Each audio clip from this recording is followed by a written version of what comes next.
नमस्कार। आज हम एक ऐसे मुद्दे पर बात करने वाले हैं जो ना अक्सर हमारी नजरों से ओझल हो जाता है, लेकिन ये हमारे देश के लिए एक बहुत ही बड़ा, एक छिपा हुआ संकट है।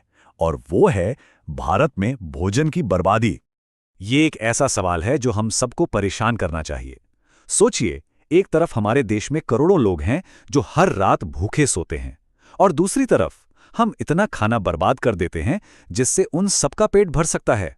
तो चलिए, आज इस हैरान कर देने वाले विरोधाभास की तह तक चलते हैं और समझने की कोशिश करते हैं कि आखिर ऐसा हो क्यों रहा है। इस पूरी कहानी को समझने के लिए हम इसे 6 हिस्सों में देखेंगे। सबसे पहले हम जानेंगे कि बर्बादी का पैमाना कितना बड़ा है, मतलब चौंकाने वाले आंकड़े। फिर देखेंगे कि बर्बादी होती कहाँ है और इसका हम पर, हमारे पर्यावरण पर क्या असर पड़ता है। और हाँ, आखिर में हम उन समाधानों की भी बात करेंगे जिनसे एक उम्मीद जगती है। तो चलिए शुरू करते हैं पहले सेक्शन से, बर्बादी का पैमाना। अब हम कुछ आंकड़ों पर नजर डालने वाले हैं जो इस समस्या की असली तस्वीर दिखाते हैं। और यकीन मानिए, ये आंकड़े आपको सच में सोचने पर मजबूर कर देंगे। तो आंकड़ा है 7.5 करोड़ टन। जी हां, संयुक्त राष्ट्र की एक रिपोर्ट के मुताबिक भारत में हर साल इतना खाना बर्बाद होता है। अंदाजा लगाइए, अगर इस खाने को ट्रकों में भरा जाए तो वो ट्रक शायद धरती के कई चक्कर लगा लेंगे। ये बर्बादी हमारी कल्पना से भी कहीं ज्यादा है। अच्छा, अब इस बड़े से नंबर को जरा छोटे पर्सनल लेवल पर लाकर देखते हैं। इसका मतलब ये हुआ कि भारत में हर एक इंसान, हर एक व्यक्ति औसतन हर साल 55 किलो खाना बर्बाद कर देता है। और ये वो आंकड़ा है जो ज्यादातर हमारे घरों से आता है। और अगर इसी बर्बादी को हम पैसों में तोलें तो ये आंकड़ा तो सच में होश उड़ाने वाला है। 92,000 करोड़ रुपए हर साल। जरा सोचिए, इतनी बड़ी रकम से देश में कितनी गरीबी और भुखमरी को मिटाया जा सकता था। और ये बर्बादी सिर्फ एक आंकड़ा नहीं है, ये हमारे देश के कुल अनाज उत्पादन का लगभग 22% है। इसका मतलब सीधा सीधा ये है कि हम में से हर कोई औसतन रोज लगभग 135 ग्राम खाना फेंक रहा है। ये एक बहुत ही गंभीर स्थिति है। तो अगला सवाल ये उठता है कि आखिर इतना सारा खाना बर्बाद होता कहाँ है।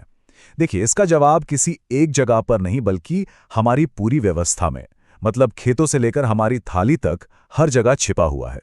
ये चार्ट बर्बादी के 3 मुख्य सेंटर्स को दिखाता है। एक बहुत बड़ा हिस्सा आता है सप्लाई चेन से, मतलब खेतों से बाजार तक अनाज और सब्जियां पहुंचाने के दौरान जो खराब स्टोरेज या ट्रांसपोर्ट की वजह से नुकसान होता है। दूसरा बड़ा हिस्सा है हमारे घर और रेस्टोरेंट्स। और तीसरा वो है शादियां और बड़े बड़े फंक्शंस, जहां अक्सर दिखावे के चक्कर में बेहिसाब खाना बर्बाद हो जाता है। ये आंकड़ा दिखाता है कि समस्या असल में कितनी बड़ी है।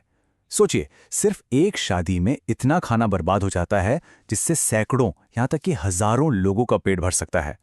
दुख की बात है कि हमारे समाज में शादियां और समारोह एक स्टेटस सिंबल बन गए हैं और अक्सर इसी दिखावे की होड़ में ये बर्बादी होती है। देखिए, इस बर्बादी का असर सिर्फ फेंके गए खाने तक ही सीमित नहीं है।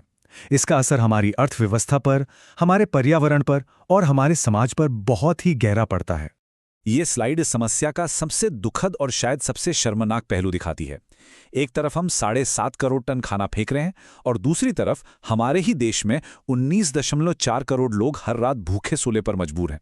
ये सिर्फ एक आंकड़ा नहीं है, ये हमारी सामाजिक असफलता का एक कड़वा सच है। तो इसका असर कितना गहरा है? आर्थिक रूप से, जैसा हमने देखा, 92,000 करोड़ का सीधा नुकसान। और पर्यावरण के लिहाज से तो यह और भी डरावना है। आपको पता है, सिर्फ 1 किलो गेहूं उगाने में 600 लीटर से ज्यादा पानी लगता है।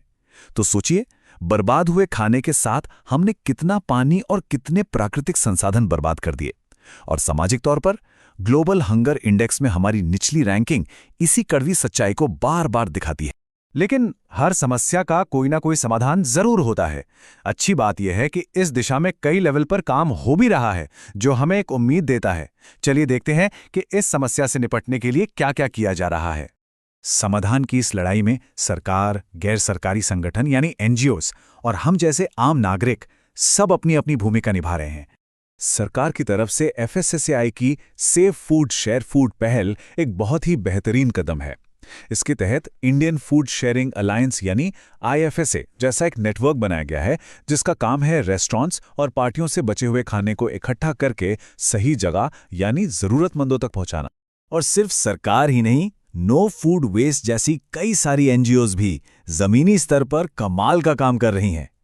ये लोग टेक्नोलॉजी और अपने वॉलंटियर्स के नेटवर्क की मदद से बचा हुआ खाना इकट्ठा करते हैं और रोजाना उन तक पहुंचा रहे हैं जिन्हें इसकी सबसे ज्यादा जरूरत है। अब आते हैं 5वें सेक्शन पर, टेक्नोलॉजी की भूमिका। आज के डिजिटल युग में टेक्नोलॉजी इस लड़ाई में एक बहुत बड़ा और स्मार्ट हथियार बनकर उभरी है। आइए देखते हैं कि ये कैसे काम कर रही है। तो टेक्नोलॉजी काम कैसे करती है? देखिए, सबसे पहले तो ये फूड रेस्क्यू ऐप्स के जरिए डोनर्स यानी खाना दान करने वालों को सीधे एनजीओ से जोड़ देती है।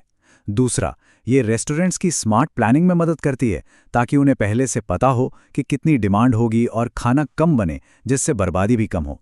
और आखिर में टेक्नोलॉजी ये पक्का करती है कि बचाया हुआ खाना बिल्कुल सही समय पर सही लोगों तक पहुंच जाए। सरकार और संस्थाएं तो अपना काम कर ही रही हैं, लेकिन असली बदलाव तो तभी आएगा जब हम सब एक समाज के तौर पर मिलकर छोटे छोटे कदम उठाएंगे। और ये बदलाव लाना बिल्कुल मुश्किल नहीं है। रेस्टोरेंट में सोच समझकर ऑर्डर करना, शादियों में बड़ी प्लेटों की जगह छोटी प्लेट चुनना, और सबसे जरूरी, जितना खाएं उतना ही लें के सरल से नियम को अपनाना। और अगर खाना बच भी जाए तो उसे फेंकने की जगह किसी जरूरतमंद के साथ बांटना शायद सबसे बड़ा समाधान है। तो अगली बार जब भी प्लेट में खाना छोड़ने का मन करे तो एक पल के लिए जरूर सोचिएगा, हमारा एक छोटा सा कदम, हमारी एक बदली हुई आदत किसी के लिए जीवनदान साबित हो सकती है। तो सवाल बस इतना सा है कि क्या हम सब मिलकर ये बदलाव लाने के लिए तैयार हैं?